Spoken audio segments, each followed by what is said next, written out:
Bahannya rasa macam dia lawas, melawaskanlah, mudah buang air. Lepas tu membantu sistem melawas. Lepas tu rasa macam badan ringan lah. Dia tak ada kurang rasa sengal kat kaki.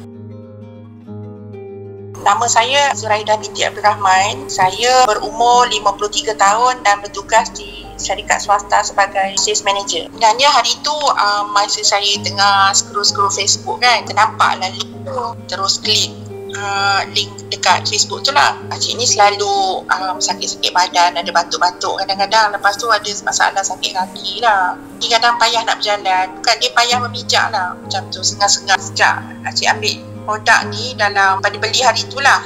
Sampai sekarang rasa macam dia ada perubahannya. Rasa macam dia lawas, melawaskanlah, mudah buang air. Lepas tu membantu sistem melawas. Lepas tu rasa macam badan ringan lah. Dia tak ada kurang rasa sengal kat kaki. Lepas tu rasa macam kita lebih aktif lah.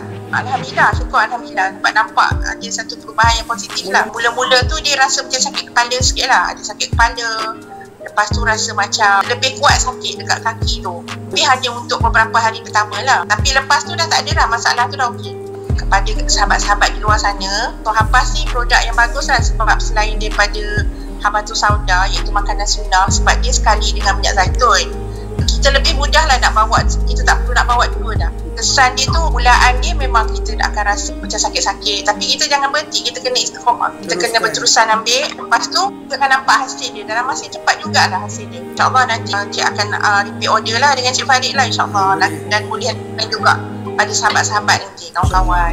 Kita nak takut apa kan? Sebab benda tu memang terbukti. Sebab dia makanan sunnah kan. Memang terbukti berkesan. Lebih baik kita teruskan. Sebab suplemen tu lain, makanan sunnah ni lain. Kalau kita makan pun tak ada masalah. Kita makan suplemen, kita ambil makanan sunnah juga. Untuk masyarakat di luar sana, dah terbukti ada CDPKM. Kita tak perlu bimbang. Sebab benda ni PKM dah approve. Sebab dia dah ada RMA.